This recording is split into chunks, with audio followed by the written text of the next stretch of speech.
আসসালামু আলাইকুম ওরহমতুল্লাহি ওবারাকাতুহু। দেশ এবং দেশের বাইরে, কাছে এবং দূরে যে যেখানে আছেন আপনাদের সবাইকে জানাচ্ছি অনেক অনেক শুভেচ্ছা এবং অভিনন্দন। আজকে আমাদের আলোচনার বিষয়বস্তু হচ্ছে একটা অত্যন্ত গুরুত্বপূর্ণ বিষয়, কিভাবে সহজে আপনি জিএম হবেন। এটা দ্বিতীয় পর্ব, অর্থাৎ অ্যাকচুয়ালি বলা যায় কিভাবে জিএম হবেন, এটার মূল পর্বটাই আজকে আলোচনা করব। এর পূর্বের পর্বে আমরা আলোচনা করেছিলাম জিএম হলে আপনার লাভ কি অথবা আপনার বেনিফিট কি। আজকের আলোচনাটি অত্যন্ত গুরুত্বপূর্ণ, অনেক তথ্যবহুল, অনেক ক্যালকুলেটিভ, অনেক মেকানিজম আছে এখানে, অনেক ক্যালকুলেশন আছে। এই আলোচনাটি দীর্ঘ হতে পারে, একটু বড় হতে পারে।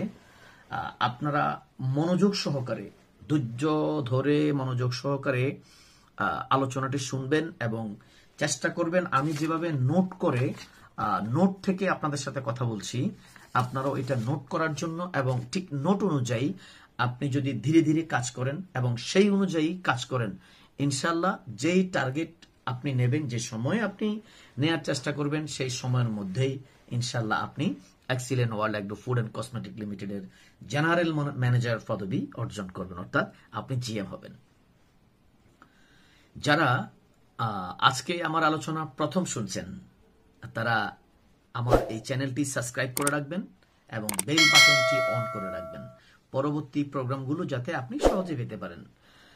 যারা সাবস্ক্রাইব করেছেন বা আমার আলোচনা যাদের কাছে ভালো লাগে, আপনাদের কাছে আমার দাবি থাকবে আপনারা এই আলোচনাটি বেশি বেশি করে শেয়ার করে আপনারা অন্যদের মাঝে ছড়িয়ে দিবেন, যাতে করে বেশিরভাগ মানুষ এই আলোচনা থেকে উপকৃত হতে পারে।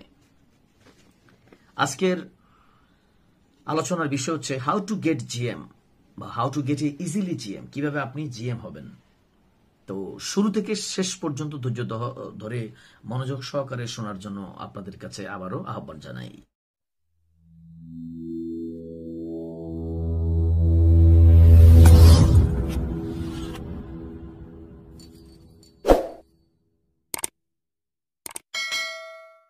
তো শুরু করছি আজকের আলোচনা। আজকের এই আলোচনাটি যারা বিশেষ করে যারা স্টার প্রত্যাশী বা যারা স্টার হতে চায় তাদের জন্য অনেক তথ্যবহুল। প্রথমত হচ্ছে আমি আলোচনা করব 7টি পয়েন্টে, অর্থাৎ 7টি এখানে মেইন পয়েন্ট থাকবে, মাথায় রাখুন। 7টি পয়েন্ট থাকবে মেইন, প্রত্যেকটা পয়েন্টের আবার সাবটাইটেল থাকবে। মেবি হয়তো পয়েন্টগুলো লিখিত আকার স্ক্রিনে আসবে, আপনারা নোট করতে পারবেন। প্রথম পয়েন্ট হচ্ছে, অর্থাৎ আপনি একজন এক্সিলেন্ট ওয়ার্ল্ডের যদি ডিস্ট্রিবিউটর হন অথবা যেই কোনো প্রমোশন থেকেই যদি আপনি প্রমোশনে যেতে চান, তাহলে কিন্তু এই অবৈধ সূত্রগুলো আপনার কাজে লাগবে। প্রথম হচ্ছে নাম্বার 1, আপনাকে 3টা বিষয়ে আপনাকে স্ট্রং হতে হবে। Point number 1, strong belief, strong dream, strong decision. Point number 1 এর সাবটাইটেল স্ট্রং বিলিফ, মানে আপনি জিএম হবেন সর্বপ্রথম এটা আপনাকে বিশ্বাস করতে হবে। মানে জিএম বিশ্বাস করা ছাড়া আপনি জিএম হবার আর কোনো মেকানিজম পৃথিবীতে নেই। আমি ছোট্ট একটা গল্প বলি যে বিশ্বাস কি জিনিস। একবার এক গ্রামে অনেকদিন যাবত বৃষ্টি হচ্ছিল না, তো গ্রামবাসী সিদ্ধান্ত নিলেন বৃষ্টির জন্য সবাই মিলে নামাজ পড়বেন গ্রামের একটা ঈদগাহ বা একটা মাঠে। সব লোক মাঠে যাচ্ছে বৃষ্টির জন্য নামাজ পড়তে, যেটাকে বলে বৃষ্টির নামাজ। তো একজন ছেলে সে ছাতা নিয়ে যাচ্ছে, তখন তো প্রচন্ড রোদ্দুর, ভর দুপুরে ছাতা নিয়ে যাচ্ছে। তো একজন বলল, তুমি ছাতা নিয়ে কোথায় যাচ্ছ? সে বলছে, যেহেতু আমরা বৃষ্টির জন্য নামাজ পড়তে যাচ্ছি, অবশ্যই আজকে বৃষ্টি হবে, আমি এই জন্যই আগেভাগেই ছাতা নিয়ে যাচ্ছি। এই গল্পটি আমরা অনেক শুনেছি এবং অ্যাকচুয়ালি একদম সত্য কথা হচ্ছে, বিশ্বাস আপনাকে করতে হবে। বিশ্বাস যদি আপনি না করেন জিএম হবার আগেই আপনি হেরে গেলেন। বিশ্বাস এক অদ্ভুত জাদুঘরী শব্দ। এই অর্থ অনেক ব্যাপক, এর অন্তর্নিহিত তাৎপর্য এর চাইতে অনেক গভীর। আমি সব সময় একটা কথা বলি,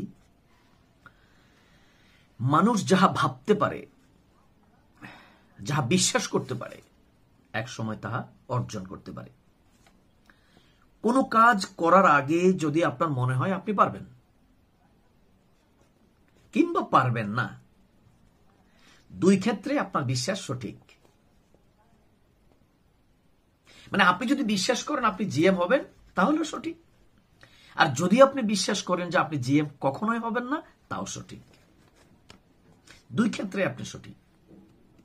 আমি একটা কথা আবারও স্পষ্ট করে ক্লিয়ার করছি, যদি জিএম হতে চান আপনাকে বিশ্বাস করতে হবে আপনি জিএম হবেন, এটার কোনো বিকল্প নেই। 2 নম্বর, সাব পয়েন্ট 2, স্ট্রং ড্রিম। আপনাকে স্বপ্ন দেখতে হবে যে আপনি জিএম হবেন, স্বপ্ন দেখবেন জিএম হয়ে গেছেন। এটা আপনি জিএম হলে আপনি জিএম হচ্ছেন, হয়ে গেছেন, জিএম কনফারেন্সে যাচ্ছেন, জিএম হিসেবে পরিচয় দিচ্ছেন, জিএম এর ভিজিটিং কার্ড বানিয়েছেন, যে এটা কিন্তু আপনি অগ্রিম করে রাখতে পারেন।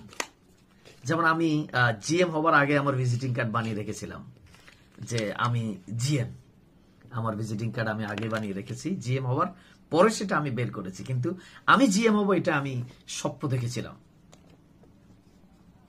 আপনি ড্রিম দেখলেন সেটা হবে না, আপনাকে স্ট্রং ড্রিম দেখতে হবে। দেখেন, আজকে যিনি স্টার তিনি কিন্তু একসময় স্বপ্ন দেখেছিলেন তিনি স্টার হবেন।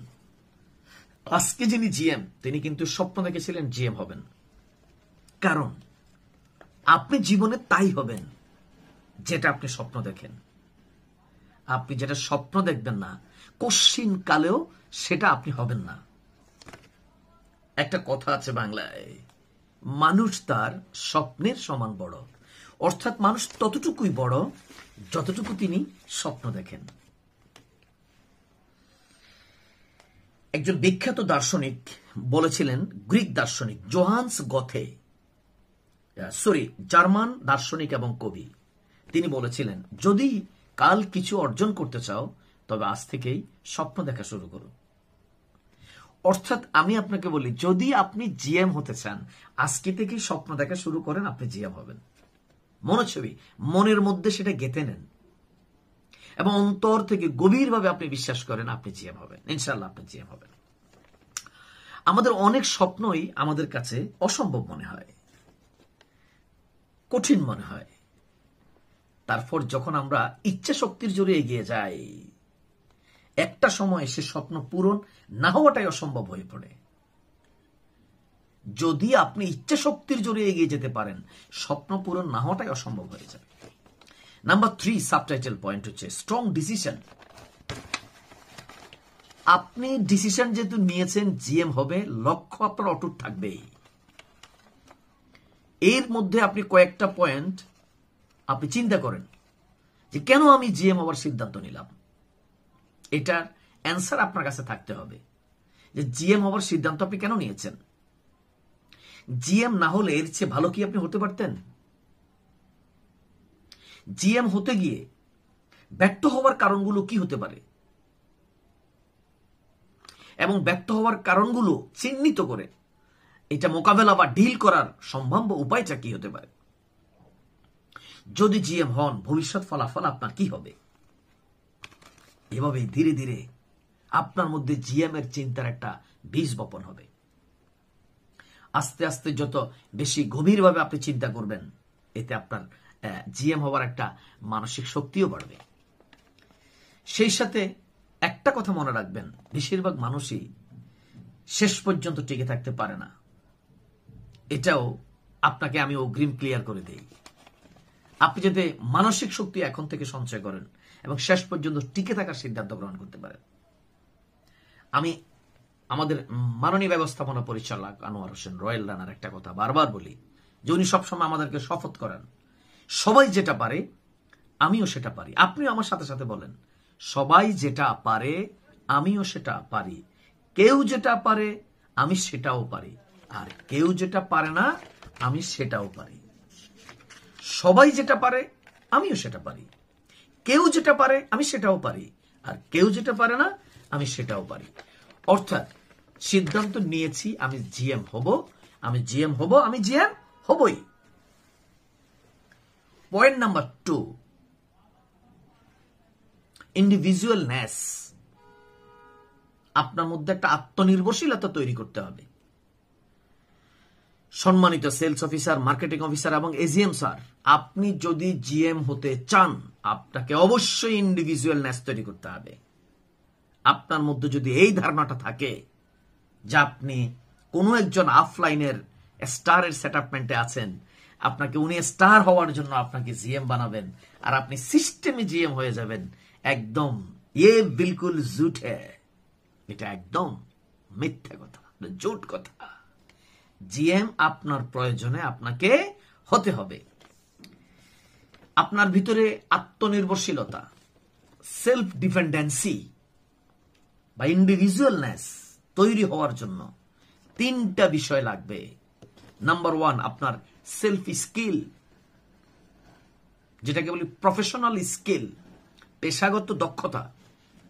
আপনি জিএম হতে চাইলে আপনাকে এখন থেকেই invite, follow up, plan show, presentation program, আউটনেট ট্যুর, টিম মিটিং করা, অর্থাৎ একজন আপনার অফলাইন জিএম ঠিক যাহা যাহা করে আপনাকে সবকিছুর ফটোকপি করতে হবে।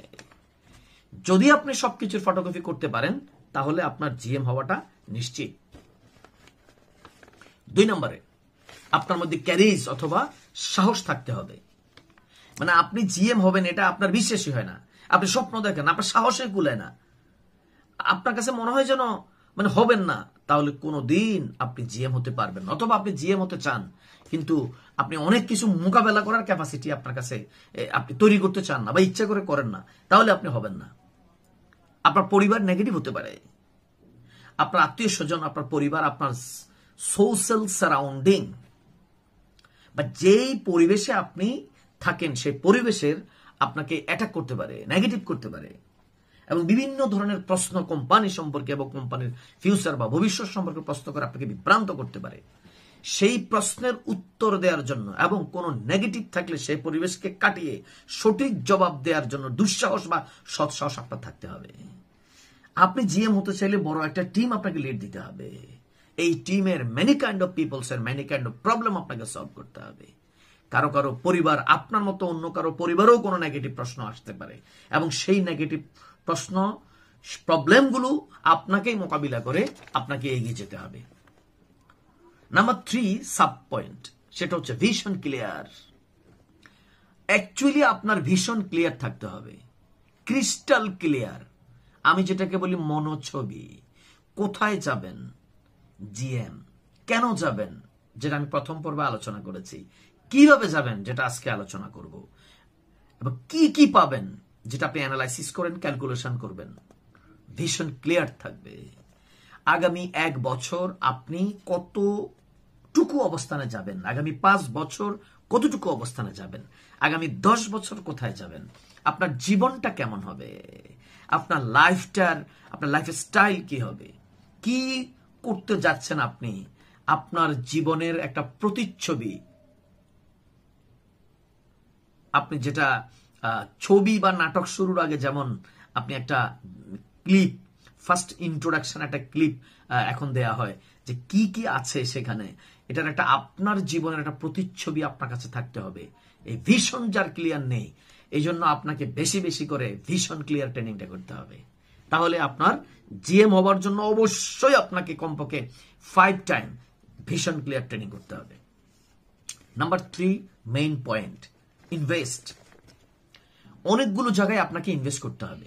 আমি আপনাদেরকে একদম স্পষ্ট করে একটা কথা বলি, আমাদের মধ্যে বেশিরভাগ, আমি বেশিরভাগ বলবো না, মানে কেউ কেউ একটা শ্রেণী আছে যারা নিজে কোনো ইনভেস্ট করবে না, ওরা চায় সব ইনভেস্ট তাদের আপলাইন করবে, এবং কোনো ইনভেস্ট না করে সে সিস্টেমে বিজনেস জিএম হতে চায়, এবং তারা বছরের পর বছর ধরে তারা অপেক্ষা করে, তারা কখনো জিএম হতে পারে না। আপনাকে এখানে 3টা জায়গায় ইনভেস্ট করতে হবে। ইনভেস্টের অনেকগুলো স্ট্রাকচার আছে, শুধু টাকা কতগুলো খরচ করার নাম কিন্তু ইনভেস্ট না। হ্যাঁ, ইনভেস্ট করতে হবে আপনাকে ফিজিক্যালি, আপনাকে শারীরিকভাবে আপনাকে হার্ড ওয়ার্ক করতে হবে, এটা একটা ইনভেস্ট। ভাই হার্ড ওয়ার্ক আপনাকে করতে হবে। প্রতিদিন 10 ঘন্টা, 12 ঘন্টা, 13 ঘন্টা, 15 ঘন্টা, 16 ঘন্টা, 18 ঘন্টা আপনাকে হার্ড ওয়ার্ক করতে হবে। জিএম হওয়া পর্যন্ত ঘরে ফিরে যাব না, এইরকম একটা বজ্র কঠিন সিদ্ধান্ত আপনাকে নিতে হবে। 2 নম্বরে মেন্টালি আপনাকে ইনভেস্ট করতে হবে। এটা একটা কিন্তু শারীরিক সময় দেয়া, এটা একটা one kind of invest. Mentally আপনাকে প্ল্যান করতে হবে, আপনাকে গভীরভাবে চিন্তা করতে হবে। আমি আজকে অনেকগুলো বিষয় নিয়ে, মেকানিজম নিয়ে আজকে আলোচনা করব। এগুলো আপনি গভীরভাবে চিন্তা করবেন এবং এই কথাগুলো কোথায় কোথায় আমি কাজে লাগাই, এগুলো সেই জায়গায় কাজে লাগাতে হবে এবং যে কাজগুলো করার জন্য বলি আপনাকে সেগুলো করতে হবে। ভাই মনে রাখবেন, পৃথিবীতে যত কিছু ঘটেছে সবকিছু কারো না কারো চিন্তার ফসল। আজকে যে অ্যাক্সিডেন্টের কথা আমি বলছি, এটা কোনো একজন ব্যক্তির চিন্তার ফসল। আজকে যে মেকানিজমে আমরা কাজ করছি, এটা কারো না কারো চিন্তার ফসল। আপনি যে জুমে বসে, যে মোবাইলে বসে আমার ভিডিও শুনছেন, এটা কারো না কারো চিন্তার ফসল। আমি যে জায়গায় বসে কথা বলছি, যে লাইটের সামনে, এটা কারো না কারো চিন্তার ফসল। আমি একটা স্ট্যান্ডের মধ্যে মোবাইল রেখে ভিডিওটা করেছি, এটা কারো না কারো চিন্তার ফসল। এই যে জিএম পদবিটা, এটাও কারো চিন্তার ফসল। এবং আপনি যে জিএম হবেন, যে মেকানিজম নিয়ে আমি কথা বলবো, এটাও একটা চিন্তার ফসল। অর্থাৎ আপনাকে কি করতে হবে? আপনাকে চিন্তা করতে হবে। নাম্বার 3 পয়েন্ট, ইনভেস্টের 3 নাম্বার পয়েন্ট হচ্ছে ইকোনমিক্যালি। এবার আপনাকে শুধু আপনি ফিজিক্যাল খাটবেন আর চিন্তা করবেন বৈশা, কিন্তু ফাইন্যান্সিয়াল বিষয়ে আপনি কোনো খরচ করবেন না, মানে ফাইন্যান্সে আপনি যাবেন না, তা হবে না। আপনাকে কিন্তু ফাইন্যান্সিয়ালও আপনাকে এখানে ইনভেস্ট করতে হবে। আবার অনেকে বলেন যে স্যার আমি তো 1 লাখ টাকা ইনভেস্ট করেছি, আমি তো 2 লাখ টাকা ইনভেস্ট করে ফেলছি, আমি তো 5 লাখ টাকা ইনভেস্ট করেছি, আমি তো জিএম হই নাই। না স্যার, ইনভেস্টের সূত্র হচ্ছে এটা। আপনি যে কনসেপ্টে বিশ্বাস করেন, এটা কিন্তু ইনভেস্টের সূত্র নয়। ইনভেস্টের 4টি ধাপ। 1 নম্বর হচ্ছে invest, many kind of peoples এই পয়েন্টে থাকে। 2 নম্বর হচ্ছে রিইনভেস্ট। আপনি ইনভেস্ট করেছেন, বিদায় আজকে একটা অবস্থানে এসেছেন এবং আমার কথাটা শোনার উপযোগী জায়গায় আসা, এটা আপনার ইনভেস্টেরই রেজাল্ট। এখন যেহেতু এখান থেকে নেক্সট স্টেপে আপনি যাবেন বা পরবর্তী ধাপে আপনি অতিক্রম করবেন, সেখানে আপনাকে আবার রিইনভেস্ট করতে হবে। ইনভেস্টের সূত্র হচ্ছে 4টা, ইনভেস্ট, রিইনভেস্ট, ব্রেক ইভেন্ট, তারপরে বেনিফিট। ইনভেস্ট করবেন, আবার রিইনভেস্ট করবেন। একটা সময় এটা ব্রেক ইভেন্ট, অর্থাৎ যত টাকা আয় করেছেন তত টাকা ব্যয়, যত টাকা ব্যয় করেছেন তত টাকা আয় হয়েছে, অথবা যত টাকা আয় করেছেন তত টাকা ব্যয় হয়েছে। এরপরে ব্রেক ইভেন্ট। এবার আপনি এটাকে বলে ব্রেক ইভেন্ট। এরপর নাম্বার 4 হচ্ছে প্রফিট বা বেনিফিট বা লাভ বা লভ্যাংশ। অর্থাৎ আপনাকে ইনভেস্ট করতে হবে, রিইনভেস্ট করতে হবে, ব্রেক ইভেন্টে আসছে, তারপর আপনি বেনিফিটে আসবেন। নাম্বার 4 অত্যন্ত গুরুত্বপূর্ণ একটা পয়েন্ট, মেইন পয়েন্ট, প্ল্যান। আপনার একটা ওয়ার্কিং প্ল্যান থাকতে হবে। আমি একটা ফাইল বা টাস্ক বুক লিখেছি, দ্য টাস্ক বুক। আপনি কি কাজ করবেন, আপনার একটা ওয়ার্ক থাকতে হবে, আপনার ওয়ার্কের একটা প্ল্যান থাকতে হবে। আপনার মতো করে আপনি চললে হবে না। আমার কাছে এই যে একটা দ্য টাস্ক বুক, একটা বই আছে, এখানে আপনার প্ল্যান করা আছে। আপনাকে ওয়ার্কিং প্ল্যান করতে হবে। আপনার ওয়ার্কিং প্ল্যান থাকবে প্রথমত ডেইলি ওয়ার্কিং প্ল্যান। আপনি আপনার অফলাইন অথবা যিনি আপনাকে মনিটরিং করে তার সাথে বসে আপনার প্রতিদিনের কাজ কি, একজন পার্সন, অর্থাৎ আপনি আপনার জায়গা থেকে জিএম পদবি অর্জন করার জন্য আপনাকে প্রতিদিন কি কাজ করতে হবে, এটার জন্য আপনার একটা ওয়ার্কিং প্ল্যান লাগবে। এই ওয়ার্কিং প্ল্যান অনুযায়ী আপনি কাজ করবেন। এরপর আছে অনলি ফোকাস এসও। আপনি যদি অ্যাকচুয়ালি জিএম হতে চান বা জিএম পোস্টে যেতে চান, আপনি কাউকে ডাইরেক্ট এমও বানাবেন, কাউকে এজিএম বানাবেন। আসলে এই এখন কিন্তু বড় বড় সেল নেই বা প্লাজা সেল করবেন। এখন সবচেয়ে সহজ হচ্ছে অনলি ফোকাস এসও, কারণ আপনার টিমে অনেক ডিস্ট্রিবিউটর আছে, যারা কেউ 10 প্যাকেজ, কেউ 20 প্যাকেজ, কেউ 30 প্যাকেজ, কেউ 40 প্যাকেজ হলে কারো এক পাশ ওকে আছে, আর এক পাশে 40 প্যাকেজ হলে সে সেলস অফিসার প্রমোশন অর্জন করবে। কথাগুলো মনোযোগ সহকারে শোনেন। এইটাই প্ল্যান হচ্ছে কাজের অর্ধাংশ, বা রাইট প্ল্যান হচ্ছে কাজের অর্ধাংশ। আপনি আপনার একটা ডায়েরিতে প্রথমত যাদের পাস ক্যারিয়ার্সে প্রত্যেকের নাম, সিআইডি এবং মোবাইল নাম্বারগুলো লিখেন। অথবা যাদের আরো 1 মেসিং হয়েছে বা 10 মেসিং হয়েছে, বা অর্থাৎ কারো 39টা, কারো 40টা, অর্থাৎ 80টার চাইতে কম যাদের প্যাকেজ লাগবে, আপনি তাদের একটা তালিকা করে আপনি তাদের সাথে কপারেশন করেন। তাদের সাথে কপারেশন করে আপনি তাদের সাথে পার্সোনাল কাউন্সিলিং এ বসেন। আপনি জিএম হতে চাইলে তাদেরকে এসো কেন বানাবেন, তাদের কি লাভ হবে, আপনার কি লাভ হবে, বা বেসিক্যালি তারা কেন এসো হবে, তাদের সাথে কপারেশন। আমার এই পর্বের 3rd পর্বে এই কাউন্সিলিং এর পর্বটা থাকবে, সেখানে আপনারা সেটা জানতে পারবেন। ফোকাস এসো, আপনি ফোকাস এসো, আপনি ধরেন এই মাসে একটা প্ল্যান করেন। এই যেটা আমি বলছি ডেইলি ওয়ার্কিং প্ল্যান। প্রথমত আপনি একটা ধরেন এখন যেই মাস চলতেছে বা আমার কথাগুলো শুনতেছেন, আপনি যেই মাসে আপনি প্রথম তালিকা করেন, ধরেন 20 জনের নাম আসলো বা 10 জনের নাম আসলো, 10 জনের সাথে আপনি 1 by 1 কপারেশন করা শুরু করেন, পার্সোনাল কাউন্সিলিং করেন। কাউন্সিলিং করে ডিসিশন নেন যে এই 5 জনকে এই মাসের আপনার প্ল্যানে রাখবেন, এই মাসে এসোর জন্য তাদের সাথে কাজ করবেন। ওকে, এরপরে যাদেরকে প্ল্যান করেছেন তাদের কাছে বিক্রি করেন পিএমএস। যেহেতু এখন প্লাজা বা ডিপো নেই, আপনি পিএমএস বিক্রি করেন।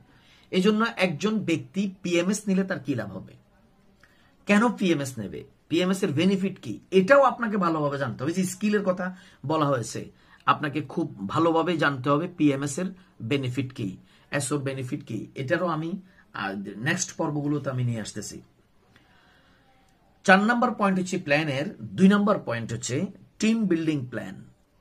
দেখেন, আপনি এখন একজন মেম্বার হিসেবে যেই অবস্থানে আছেন, সে এসও থাকতে পারেন, এমও থাকতে পারেন।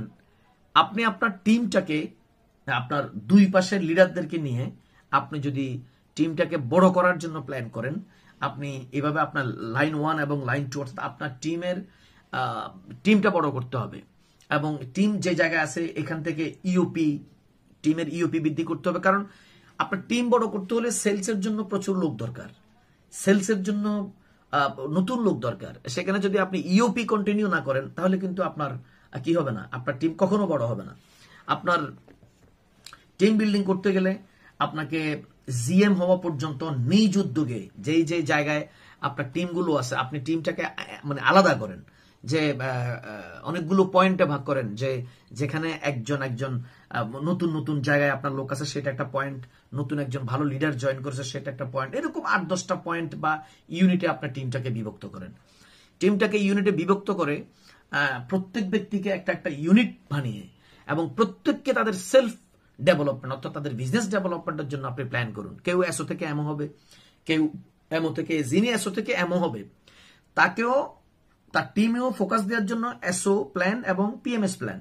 যিনি এমও থেকে এজিএম হবেন, তিনিও তার টিমের জন্য পিএমএস প্ল্যান, এসও প্ল্যান, অর্থাৎ একই প্ল্যান সবাই করবে, একই প্ল্যান, শুধু SO SO SO SO, sales officer হবে, আর পিএমএস বিক্রি করবে।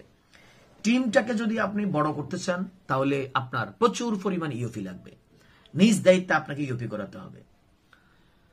নতুন যে সমস্ত পিপলসরা আপনার টিমে জয়েন হচ্ছে, মাসে একবার তাদেরকে সেলিব্রেট করেন। যারা পিএমএস হচ্ছে, যারা এসও হচ্ছে, তাদেরকে সেলিব্রেট করেন। নাম্বার 3, আপনি প্রতি সপ্তাহে একবার আপনার নতুন এবং লিডারদেরকে নিয়ে টিম মিটিং করেন। এখন তো একদম সহজ, জুম কনফারেন্সের যুগ, আপনি জুম করতে পারেন। এই হচ্ছে টিম বিল্ডিং। বা আপনি যদি মনে করেন আপনার টিমটাকে বড় করার জন্য আপনি যে শহরে অবস্থান করছেন সেই শহরের বাইরে গিয়ে কোথাও আপনি টিম করবেন, তাহলে আপনাকে আউটনেট বিল্ড করতে হবে। Number 3, sales target plan. সবকিছু ঠিক আছে, কিন্তু আপনার সেলস ছাড়া কখনো আপনি জিএম হতে পারবেন না। এখানেই আপনাকে মূলত একটা বিগ মেকানিজম করতে হবে। সেটা হচ্ছে, ধরেন আপনার টিমে একটা রুলস অ্যাপ্লাই করবেন, 80-20 রুলস বা 80-20 রুলস। এখন যদি আপনি সেলস টার্গেট নিয়ে সেলস করতে চান, এটাকে উইকলি বেসে প্ল্যান করতে হবে। যেমন আপনার টিমে এখন 30 জন, 40 জন, 50 জন লোক আছে, কিন্তু সবাই কিন্তু কাজ করে না, কেউ অ্যাক্টিভ, কেউ ইনঅ্যাক্টিভ। এর ভিতরে ধরেন 100 জনের ভিতরে বেশিরভাগ ক্ষেত্রে আপনি 20 জনকে পাবেন যারা অ্যাক্টিভ, এবং এই 20 জন হয়তো প্রমোশনে নেই, 0 লেভেল থেকেও আছে। আপনি ওই 20 জনকে নিয়ে কাজ করেন। সবাইকে নিয়ে কাজ করতেন আপনি পারবেন না, সবাই কাজ করবেন না, আপনি 20 জনকে নিয়ে কাজ করেন।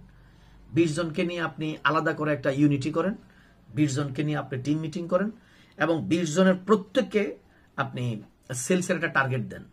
ধরেন 20 জন আলাদা করলেন, বা আমি 10 জনই বললাম, আপনি 10 জন আলাদা করলেন। তো 10 জনের একটা উইকলি সেল টার্গেট থাকবে 5 প্যাকেজ করে, তাহলেও তো 5 10 50 প্যাকেজ। তাহলে যদি সাপ্তাহিক সেলস টার্গেট হয়, আপনি টার্গেট দিলেন 50, তারা করলো 40, তাহলে তো 40 পূরণ 4, এক মাসে 160 প্যাকেজ চলে আসবে। এইভাবে এক মাসের একটা প্ল্যান, দ্বিতীয় মাসের একটা প্ল্যান, তৃতীয় মাসের একটা প্ল্যান, চতুর্থ মাসের একটা প্ল্যান। প্রত্যেক মাসেই আপনাকে কনফার্ম থাকতে হবে 4টা টিম মিটিং আপনাকে করতে হবে, এবং প্রত্যেকটা টিম মিটিং এ আপনি সিলেক্টেড পিপলদেরকে নিয়ে মিটিং করবেন এবং সিলেক্টেড পিপলসের সেলসের টার্গেট থাকবে, এবং সেলসের টার্গেটের ভিতরেই মূলত ফোকাস থাকবে সেলস অফিসার সেলস, অর্থাৎ এসও কাকে কাকে আপনি এসও বানাচ্ছেন, এবং পিএমএস কতটা সেলস হচ্ছে। অর্থাৎ সবচাইতে গুরুত্বপূর্ণ কাজ কিন্তু এটা। আমি আবারও আপনাকে বলি, আপনি প্ল্যান করা ছাড়া আপনি জিএম কখনো হতে পারবেন না। আপনাকে এটা আমি আবার রিপ্লাই করে দিচ্ছি আপনার সহজে বোঝার জন্য। আপনার ওয়ার্কিং প্ল্যান ডেইলি, এবার আপনি চিন্তা করবেন যে আমি আগ থেকে প্ল্যান করবেন যে আমি প্রতিদিন কতটি ইউফি করব, কতটি টিম মিটিং করব, কতটি ট্রেনিং করব। ব্রাদার অর সিস্টার, এই সিস্টেমের বাইরে গিয়ে আপনি কখনো জিএম হতে পারবেন না। তাহলে আপনার ডেইলি ওয়ার্কিং প্ল্যান থাকবে, আমাদের ফোকাস থাকবে এসও, ফোকাস থাকবে পিএমএস এর উপরে, টিম বিল্ডিং এর যে প্ল্যানটা দিলাম এটা অনুযায়ী কাজ করবেন। সেলস টার্গেটের জন্য প্রতি সপ্তাহে টার্গেট থাকবে, এবং উইকলি বেস প্রতি সপ্তাহে কত সেলস আসছে এটা আপনার মাথায় রাখতে হবে। 5 নম্বরে সবকিছু ঠিক আছে, কিন্তু আমি অনেক যোগ্য লিডারের ক্ষেত্রে দেখি তাদের জিএমটা অনেক দেরিতে হচ্ছে। তাদের মধ্যে সবচেয়ে বড় একটা অভাব, সেটা হচ্ছে 5 নম্বর পয়েন্ট, কোলাবোরেশন। কোলাবোরেশনের 3টা পয়েন্ট। নাম্বার 1 হচ্ছে কমিউনিকেশন, সমন্বয়হীনতা। আপনার প্রতি সপ্তাহে আপনার টিমে কমপক্ষে 30 থেকে 40 জনের সাথে আপনার কমিউনিকেশন থাকতে হবে। আমি স্পষ্ট আমার কথা বলি, আমি আমার টিমের এসও, এমও, এজিএম, জিএম, ডিস্ট্রিবিউটর, এমনকি প্রচুর গেস্টের সাথে কমিউনিকেশন করি, এবং আমার অনেক লিডারের সাথে, আমার প্রায় 50-এর উপরে লিডারের সাথে আমার কন্টিনিউ কমিউনিকেশন করি, আমি এখনো কমিউনিকেশন করি। আপনাদের অনেকেরই কমিউনিকেশন উইক, যেমন আপনারা আপলাইন ডাউনলাইনের সাথে যোগাযোগ নাই, ডাউনলাইন আপলাইনের সাথে যোগাযোগ নাই, এটা কিন্তু অনেক বড় গ্যাপ। অর্থাৎ আপনার আপলাইনের সাথে আপনার সমন্বয়হীনতা যদি হয়, আপনার টিমের মধ্যে আস্থা নষ্ট হয়ে যাবে, টিমের বিজনেসের স্পিরিট নষ্ট হয়ে যাবে, এবং টিম কখনো বড় কিছু করার স্বপ্ন দেখবে না। এতে করে আপনার প্রমোশনটা অনেক লেট হয়ে যাবে। নাম্বার 2 পয়েন্ট হচ্ছে কোলাবোরেশন। 5 নম্বর পয়েন্ট কোলাবোরেশনের 2 নম্বর পয়েন্ট হচ্ছে রিলেশন। সবচেয়ে সত্য কথা হচ্ছে, বিজনেসের বাইরে যাদেরকে নিয়ে আপনি জিএম হবেন, এদের সাথে আপনার ব্যবসার বাইরে একটা সম্পর্ক থাকতে হবে। সেটা হচ্ছে আত্মিক সম্পর্ক, ভালোবাসার সম্পর্ক, মধুর সম্পর্ক। আমি যেটাকে বলি, একে অন্যের হাড়ির খবর জানতে হবে। অর্থাৎ যাদেরকে নিয়ে আপনি জিএম হবেন, একসময় এরাই স্টার হবে, এদেরকে নিয়ে আপনি সুপার স্টার হবেন। প্রত্যেকের অর্থনৈতিক খবর, পারিবারিক খবর, সব খবর আপনার কাছে থাকতে হবে, এবং একজনের সাথে একজনের সম্পর্কটা আমি মনে করি ফিতা পুত্রের মতো সম্পর্ক থাকতে হবে লিডারের সাথে। আর এটা আপনি ভুলে গেলে হবে না। আপনি যদি জিএম হতে চান, আপনার উপরের আপলাইন যিনি আছে উনি যদি আপনাকে ফোকাস করে, তার ফোকাসে থাকলে আপনার জিএম হওয়াটা 50% আপনি এগিয়ে যাবেন। আর কারো টপ লিডারের ফোকাসে না থাকলে আপনার জিএম হওয়াটা অনেক টাফ। নাম্বার 3 হচ্ছে কোর্ডিয়াকলি এবং সিনসিয়ারলি। অর্থাৎ একটা যেটাকে বলে, আপনার মধ্যে একটু আপলাইন যখন কোনো কাজ দেবে, এটাকে মেনে চলার ক্ষেত্রে আপনার সিনসিয়ারিটি, দায়িত্ববোধ, দায়বোধ, সম্মানবোধ, এই জায়গাটা আপনার থাকতে হবে। এটা ভাবার কোনো কারণ নেই যে আপনি এই জায়গা থেকে দূরে থাকলে আপনি আগে এগিয়ে যেতে পারবেন, কখনোই সম্ভব না। পয়েন্ট নাম্বার 6 হচ্ছে প্যাশন, নেশা, আবেগ বা পাগলামি। একদম সহজ বাংলা ভাষায় যেটাকে বলা হয় জিএম হবার আসক্তি। মানে স্বাভাবিক মানুষের চাইতে একটু অস্বাভাবিক চিন্তার অধিকারী, অস্বাভাবিক কাজ, যারা স্বাভাবিক মানুষের মতো কথা বলে, স্বাভাবিক চিন্তার সাথে যারা একমত হয়, তাদের জীবনটা অন্য 8-10টা জীবনের মতো স্বাভাবিক হয়। যারা অস্বাভাবিক কর্ম করে, যারা অনেক বেশি কিছু করে, যে কোনো কিছুর জন্য যারা নেশাগ্রস্তের মতো হয়ে যায়, যারা পাগলামি করে, যাদেরকে বলা হয় একদম আসক্তি। আমি যেটাকে সহজে বলি আবেগ।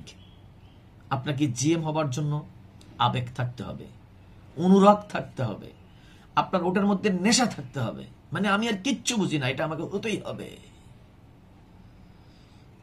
বলিউডের বিখ্যাত অভিনেতা শাহরুখ খান বলেছেন, যদি আপনি জীবনে কোনো কিছু অর্জন করতে চান, আপনাকে সেটা অর্জন করার জন্য নেশা আর পাগলামি উভয়টাই থাকতে হবে। নেশা থাকতে হবে। আমরা নেশা বলতে বুঝি নেশা কোনো কিছু খাওয়া। নেশা মানে কোনো কিছু খাওয়া নয়, নেশা মানে আসক্তি। বারবার বারবার পৃথিবীর যেই কোনো কাজকে ফেলে রেখে বারবার শুধু ওই কাজের দিকে ফিরে আসার নামই হচ্ছে নেশা। নেশা তখনই হয় যখন পৃথিবীর অন্য কোনো কাজ আপনার কাছে ভালো লাগবে না। অর্থাৎ যদি আপনি জিএম হতে চান, জিএম হতে চাইলে আপনাকে জিএম হবার জন্য নেশাখোরের মতো হতে হবে, পাগলামি করতে হবে, আপনার মধ্যে আসক্তি সৃষ্টি করতে হবে, আপনার মধ্যে এমন একটা ধ্যান ধারণা সৃষ্টি হবে যে আজকে এই ভিডিও দেখার পর থেকে অথবা আজকে থেকে আমি সিদ্ধান্ত নিলাম আমি জিএম হব।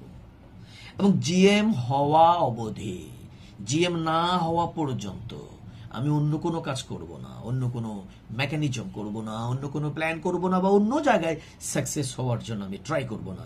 আমাকে excellent agro food and cosmetic লিমিটেডের জিএম হতেই হবে। এটা হওয়ার জন্য যাহা করণীয় আমি তাহা করব, যাহা বর্জনীয় তাহা আমি বর্জন করব। এটাই হচ্ছে ফ্যাশন বা নেশা বা পাগলামি। নাম্বার 7 হচ্ছে লাকি 7 পয়েন্ট, সেটা হচ্ছে লিডারশিপ। বাংলা কথায় নেতৃত্ব। নেতৃত্ব, আপনার মধ্যে নেতৃত্ব থাকতে হবে। আর ওই ব্যক্তির মধ্যে ওই ব্যক্তির নেতৃত্ব সবাই মেনে নেয় যিনি অন্য একজনের নেতৃত্বে থাকেন।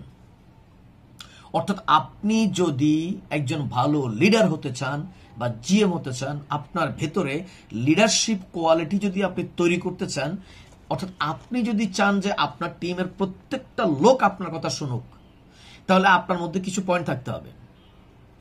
নাম্বার 1 হচ্ছে রেসপন্সিবিলিটি, দায়িত্ব। অর্থাৎ বাংলা ভাষায় একটি কথা আছে, যত দায়িত্ব নেবেন তত উপরে উঠবেন। অর্থাৎ আপনি যদি আপনার সেন্টার জিএম করার জন্য আপনি নিজে দায়িত্ব নেন যে আমার সেন্টার আমি জিএম করব। আমাদের মধ্যে অনেকেই আছে তারা আপলাইনের দিকে তাকিয়ে থাকে যে আমার আপলাইনের স্টার হবে, আমার সেন্টার জিএম বানাবে। বা অনেকে বসে থাকে যে আমার দুই পাশে দুইজন জিএম হবে, আমি অটোমেটিক জিএম হব। পৃথিবীতে অটোমেটিক কিছু হয় না। আর অটোমেটিক যেটা আপনি পাবেন সেটা অটোমেটিক চলে যাবে। আপনার সেন্টারকে জিএম করার জন্য আপনাকে দায়িত্ব নিতে হবে। আর এই পৃথিবীতে যত শূন্যতে যাদের জন্ম হয়েছে বা যারা শূন্য স্থানে অবস্থান করেছিল, নিজের জীবনকে বড় করার জন্য, নিজেকে সাকসেস করার জন্য, নিজেকে প্রমোশনে নেওয়ার জন্য, নিজেকে শীর্ষতম র্যাঙ্কে পৌঁছানোর জন্য তারা নিজের দায়িত্ব নিজেরাই নিয়েছেন। আপনি আজকে থেকে সিদ্ধান্ত নেন যে আমার উপরে যিনি আপলাইন আছেন, যে কজন আছেন, আমি তাদের থেকে প্ল্যান নেব, পরিকল্পনা নেব, দোয়া নেব, আশীর্বাদ নেব, ভালোবাসা নেব, তবে আমার সেন্টার জিএম আমাকেই করতে হবে। এবং এটাও আপনি দায়িত্ব নেন যে আমার ডাউনলাইনে যারা আছে বা আমার সিআইডির নিচে যারা আছে ওদেরকে আমি সাকসেস করব। সবচেয়ে বেটার ফর্মুলা হচ্ছে, আমি একদম নির্জাসটা আপনাদেরকে বলি, আপনি জিএম হওয়ার জন্য সবচেয়ে নিখুঁত ফর্মুলা হচ্ছে আপনার লাইন 1 এবং লাইন 2-তে দুইজন ব্যক্তির দুইটা সিআইডির দায়িত্ব নিয়ে ওই দুইটার সাথে কাজ করে আপনি ওই দুইটাকে জিএম বানান, আপনি অটোমেটিক আপনার সেন্টার জিএম হবে। আমি আপনাদেরকে একটা সিক্রেটের কথা বলি, আমার সিক্রেটের কথা বলি। আমি যখন জিএম হওয়ার প্ল্যান করেছিলাম তখন আমার বিজনেস সেন্টারের দুই পাশের দুইজনের দায়িত্ব নিয়েছিলাম। দুইটা সিআইডি নিয়ে আমি এমন ভাবে খেলেছি, আমি তখন ফেসবুকে স্ট্যাটাস দিতাম, অর্থাৎ দুইটা সিআইডির সাথে প্রতিযোগিতা দিতাম যে দুইটা যখন এমন হয়েছে আমি সাংকেতিক চিহ্ন দিয়ে ফেসবুকে স্ট্যাটাস দিতাম যে একটা সংকেত দিয়ে দিতাম এত এত, আর একটা সংকেত দিতাম এত। তো সেটা আমি বুঝতো, আমার যারা বোঝার তারা বুঝতো, বাকিরা আমাকে ফেসবুকে কমেন্ট করতো, ভাই এটা কি? আমি বললাম যে যার প্রয়োজন সে বুঝে, বাকিরা শুধুই খোঁজে। আপনি খুঁজবেন কিন্তু বুঝবেন না। অর্থাৎ আপনি ঠিক যেই জায়গায় আছেন, আপনার লাইন 1 এবং লাইন 2 দুই পাশের দুইজন ভাইয়ের দায়িত্ব নেন যে এই আমার কোনো সিআইডি নাই, এই দুইটা সিআইডি এটা এজিএম বানাবো আর এই পাশের এই সেন্টারটাকে আমি এজিএম বানাবো। এই দায়িত্ব যদি নিতে পারেন, আপনার বিজনেস ঠেকানোর কোনো ক্ষমতা নেই। মজার বিষয়, আমি যখন কাজ করতেছিলাম দুই পাশের দুইটা সেন্টারকে এজিএম বানানোর জন্য কাজ করতেছি, আমার মাথায় আমার জিএমটাই আমি ভুলে গেছি। আমার জিএম এর আর কত মেশিন লাগবে এটা আমার ব্রেনে নাই। আমার ব্রেনে শুধু কাজ করতেছিল যে দুই পাশে দুইজনকে আমি এজিএম বানাবো। আমি ধরেন এটা মনে রাখবেন, দুই পাশের দুইজন এজিএম হলেই যে আপনি জিএম হবেন তা না, ওরা এজিএম হবার আগেও হতে পারেন, কারণ ওদেরও দুই পাশে কোনো না কোনো পাশে স্ট্রং পাশ থাকতে পারে, সেখানে ক্যারি থাকতে পারে, বেশি জয়েন আসতে পারে, কিন্তু আপনার জন্য তো উভয়টাই হিট করবে। তা আমি কাজ করতেছি হঠাৎ একদিন আমার এমডি স্যার আমাকে ফোন করলো, আপনি কোথায়? আমি বললাম আমি তো ফেনীতে আছি। বলতেছে আপনার কি খবর আছে, আপনি যে জিএম হয়েছেন? আমি বললাম কখন? বলতেছে আপনি দেখেন আপনার 1100 মেশিন চলে, অর্থাৎ 1000 মেশিনে আপনার জিএম হয়। আমার তখন 1100 মেশিন, আরো 100 মেশিন বেশি, কারণ আমার মাথায় আছে দুই পাশের দুইজনকে জিএম বানাবো, এজিএম বানাবো। তাহলে মজার বিষয় কি, আমিও জিএম হলাম, আমার দুই পাশে দুইটা স্ট্রং টিম তৈরি হলো।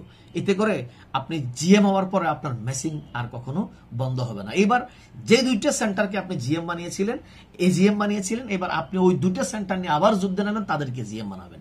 যখন আপনি ওই দুইটা সেন্টারকে জিএম বানানোর জন্য যুদ্ধে নামবেন, তখন আপনার জিএম হওয়ার পরে আপনার মেশিন ধের করে বেড়ে যাবে, কখন আপনার বিজনেস বন্ধ হবে না। এই সূত্রের বাইরে যারা স্বার্থপরতার মতো অন্যর চিন্তা না করে শুধুমাত্র নিজের সেন্টারকে জিএম করার দায়িত্ব নেবে, যে কোনো বাই হুক অর কুক আমি আমার সেন্টারকে জিএম বানাবো, জিএম হওয়ার পরে তাদের বিজনেস ফলস করে। 7 নম্বর পয়েন্টের 2 নম্বর হচ্ছে রিলায়েবল, বিশ্বাসযোগ্য। অত্যন্ত গুরুত্বপূর্ণ একটা কথা। আপনাকে যদি আপনার অফলাইন অর্থাৎ উপরের ব্যক্তিরা ফোকাস না করে বা আপনাকে বিশ্বাস করতে না পারে, মানে আপনার সবকিছু ঠিক আছে, আপনি যখন ধরেন আপনি যখন আমার কাছে আসেন, আপনি এমন ভাবে কথা বলেন মনে হয় যেন আমার জন্য আপনি অনেক কিছু করতেছেন, কিন্তু আবার যখন আপনি আমার আরেকজন অফলাইনের কাছে যাবেন, যাই আবার আমার বদনাম করলেন, আবার ওইখান থেকে কিছু কথা এনে আমাকে বললেন। অর্থাৎ আপনার বিজনেস করার ক্ষেত্রে যদি আপনি কূটনৈতিক চালের আশ্রয় গ্রহণ করেন, যেটাকে বলে, আমি কি বলতাম, এটা হচ্ছে গোয়েলবৎসীয় কায়দা। হিটলারের প্রচারমন্ত্রী গোয়েলবৎসের কাজ হলো একটা মিথ্যাকে যদি 99 বার সত্য বলা হয়, এটা সত্য পরিণত হয়। এটা কিন্তু হ্যাঁ মাঝে মধ্যে হয়, তবে মিথ্যাই। একজন বিখ্যাত পপ সঙ্গীত মাইকেল জ্যাকসন বলেছেন, মিথ্যার শক্তি বেশি তবে স্থায়িত্ব কম। এটা শক্তি আছে তবে স্থায়িত্ব নেই। অর্থাৎ আপনি যদি বিজনেসটাকে, আমি যে প্রথম পয়েন্টে যে পলিসি দিয়েছিলাম, এই পলিসিতে না গিয়ে যদি আপনি ভিন্ন পলিসিতে অ্যাপ্লাই করেন, অর্থাৎ আপনি নিজেকে আপনার কাছে বিশ্বাসযোগ্যভাবে তৈরি করতে না পারেন, অর্থাৎ আপনি অনেক কথাই বলতেছেন, অনেক প্ল্যানিং করতেছেন, কিন্তু আপলাইন আপনাকে বিশ্বাস করে না। যেমন আমাদের কাছে অনেকে আসে বলে, স্যার আমি এই করবো, আমি এটা করে ফেলতেছি, ওই লোকের সাথে আমার কথা হয়েছে, ওই জায়গায় গিয়েছিলাম, ওইখানে মিটিং করেছি, এতজন হয়েছে, আমরা শুধু শুনি, জি জি জি জি, গুড, আচ্ছা ভালো করেছেন, শুনতেছি, কিন্তু এক বিন্দু বিশ্বাস করি নাই। হয়তো উনি যেটা বলেছে সেটা সত্যও বলেছে, কিন্তু বিশ্বাস করি নাই। প্রশ্ন হচ্ছে কেন বিশ্বাস করি নাই? কারণ হচ্ছে ইতিপূর্বে তিনি অনেক মিথ্যা কথা বলেছেন, কিন্তু উনাকে কখনো বুঝতে দেয়নি উনার মিথ্যাগুলো আমরা বুঝতে পারি। এই যে আমি আপনাকে বিশ্বাস করছি না, আপনার প্রমোশনের ক্ষেত্রে এটা অনেক আপনাকে ফেরা পোহাতে হবে। এরপরে আপনি অনেক কথা বলছেন, আপনার ডাউনলাইন আপনাকে বিশ্বাস করছে না, আমি এই দেবো সেই দেবো, এমনি করবো সেমনি করবো, কিন্তু ডাউনলাইন আপনাকে বিশ্বাস করে না। কেন? আপনি ইতিপূর্বে অনেক কথা বলেছেন, কোনোটার কাজের সাথে মিলান নাই। তাহলে আপনার বিশ্বাসযোগ্যতা যদি আপলাইনের কাছেও না থাকে, ডাউনলাইনের কাছেও না থাকে, তাহলে আপনার মৃত্যু সমতুল্য। তাহলে আপনি কখনো এখানে সাকসেস হতে পারবেন না। পয়েন্ট নাম্বার 3, 7 নম্বর পয়েন্টের, রেসপেক্টেশন ইচ আদার। অর্থাৎ আপনি যে শুধু আপনার অফলাইনকে ভালোবাসবেন, সম্মান করবেন, শ্রদ্ধা করবেন, আর শুধু ডাউনলাইনকেই আপনি ভালোবাসবেন, ওদের জন্য কেয়ার করবেন, তাহলে আপনি বিজনেসে লং টাইম লংজিভিটি করতে পারবেন না। আপনার ভালোবাসা, আপনার আবেগ অনুরাগ, আপনার সিম্পিথি, এটা আপনার অফলাইনের প্রতিও শ্রদ্ধাবোধ থাকতে হবে। আরেকজন সাকসেস ব্যক্তি যিনি আপনার টিমে না, অন্য টিমে, উনি কিন্তু সাকসেস, আপনার চেয়ে উপরে আছে, উনার প্রতিও শ্রদ্ধাবোধ থাকতে হবে। যে কোম্পানিতে কাজ করবেন, সেই কোম্পানির প্রত্যেকটা বয়োজ্যেষ্ঠ ব্যক্তির জন্য আপনার পক্ষ থেকে শ্রদ্ধা থাকতে হবে। ওই কোম্পানির ম্যানেজমেন্ট থেকে শুরু করে, এমপ্লয় থেকে শুরু করে, ফিয়ন, মালিক, নিম্ন শ্রেণীর কর্মচারীর প্রতিও আপনার স্থানকাল পাত্রভেদে আপনার শ্রদ্ধাবোধ থাকতে হবে। এবং আপনি আপনার টিমের মেম্বারদেরকে যতটুকু ভালোবাসেন, তাদেরকে যে মোটিভেশন দেন, তাদেরকে যে সৎ পরামর্শটা দেন, আপনি মনে করতে হবে কোম্পানির টোটাল যে কোনো লিঙ্কের যে কোনো ডিস্ট্রিবিউটরকে আপনি সেম ভালোবাসা দিতে হবে। কারণ ভালোবাসা এবং কি বলে হিংসা, ঘৃণা, ভালোবাসা এগুলা কিন্তু বুমেরাং হয়ে ফিরে আসে। অর্থাৎ আপনি যেটা একটা বিশাল পাহাড়ের পাদদেশে দাঁড়িয়ে যদি আপনি জোরে জোরে আই লাভ ইউ বলে চিৎকার দেন, আপনার দুই কানে আই লাভ ইউর প্রতিধ্বনি অনেক ভার ফিরে আসবে। আপনি যদি আই হেট ইউ এটা আপনি চিৎকার দেন, এটাও প্রতিধ্বনি হয়ে আবার ঘুরে আপনার কানে আসবে। আপনি যদি ভালোবাসা বা ঘৃণা আপনার অ্যাসোসিয়েটের পাশাপাশি সকল অ্যাসোসিয়েটকে আপনি আপনার জায়গা থেকে দেন, সৎ পরামর্শ দেন, বুদ্ধি দেন, তাহলে ঠিক আপনার জন্য হাজার গুণ হয়ে এটা ফিরে আসবে। আপনি যদি কূট কৌশল অবলম্বন করেন, অর্থাৎ আমি সাকসেস হব, আমার কোনো একজন আফলাইনকে আমি সাকসেস হতে দেবো না, ওই ক্রস লাইনকে সাকসেস হতে দেবো না, ওই লোককে আমি ঠেকিয়ে রাখবো, আমি কূট কৌশলের আশ্রয় নেব, আমি অন্য অর্থাৎ আমি আমাকে ছাড়া আর কাউকে ভালোবাসি না, আমি কৌশলে কৌশলে অন্যের সম্মান হানি করবো। মিস্টার জিএম, আপনি জিএম হলেও আপনার বিজনেস কখনো বড় হবে না, কারণ আপনি যা দিয়েছেন প্রাকৃতিকগতভাবেই সেটা ন্যাচারালি আপনার কাছে আবার ফিরে আসবে। আজকে আমি চেষ্টা করেছি আপনাদেরকে টোটাল 7টা পয়েন্টের অনেকগুলো সাব পয়েন্ট মিলিয়ে একজন ব্যক্তি তার অবস্থান থেকে যেদিন থেকে সিদ্ধান্ত নিবে সেদিন থেকে কোন পলিসি অ্যাপ্লাই করলে, কোন কোন পয়েন্টে কাজ করলে জিএম হতে পারবে, এই বিষয়গুলো ক্লিয়ার করার জন্য। আমার মনে হয় এই পয়েন্টটা আপনি মনের বসে, শখের বসে, মনের আনন্দে একবার এটা শুনলে হবে না। এটা আপনি একবার, দুবার, তিনবার, 10 বার, 20 বার, 50 বার শুনবেন। যতবার শুনবেন ততবার নোট করবেন, আর নোটটা ঠিক এরকম আমার কাছে রাখবেন। দেখেন, আমি এটা হচ্ছে আমার পয়েন্ট ভিত্তিক কম্পিউটারাইজড নোট, আর এটা হচ্ছে আমার আরো আপগ্রেডিং নোট। অর্থাৎ আপনি এটা বারবার পড়বেন, বারবার নোট করবেন, নোট করার পরে প্রত্যেকটা পয়েন্টের সাব পয়েন্টে কি আছে এটার ভেতরে ঢুকার চেষ্টা করবেন, বোঝার চেষ্টা করবেন। যদি রিয়েলি আপনি জিএম হতে চান, আমি আপনাকে লিখিত দিব। আমি যে 7টা পয়েন্টের উপর আলোচনা করেছি এটা আমার না, এটা হচ্ছে এই কোম্পানির MD mister Anwar Hossain, royal লানার সূত্র। উনি যে পলিসি দিয়ে বিজনেস করেছেন, এই আলোচনাটা উনি বেশ কয়েকবার করেছেন। আমি সেটা নোট করে আপনাদের কাছে আলোচনা করেছি। সূত্র কিন্তু রয়্যাল লানার। আপনি যদি রয়্যাল লানার কোম্পানিতে রয়্যাল লানার মতো প্রমোশনে পৌঁছতে চান, রয়্যাল লানার সূত্র আপনাকে অ্যাপ্লাই করতে হবে। আপনারা অনেকক্ষণ ধৈর্য ধরে আমার এই আলোচনাটা শুনলেন। আমি আশা করি আপনাদের এই ভিডিওর পরে আরো 2টো পার্ট আসবে। অর্থাৎ আমি বলেছি এটা 2 পার্টে হবে। 2 পার্টের দ্বিতীয় পার্টের আরো 2টা সাব পয়েন্ট আসবে, যে পিএমএস আপনি কেন নেবেন, পিএমএস নিলে আপনার লাভ কি, এবং এসও কিভাবে হবেন, এসও হওয়ার বেনিফিট কি। নেক্সট আপনারা অপেক্ষায় থাকুন, আরো 2টো ভিডিও আসছে। ভালো থাকুন। আসসালামু আলাইকুম ওয়া রাহমাতুল্লাহি ওয়া বারাকাতুহু।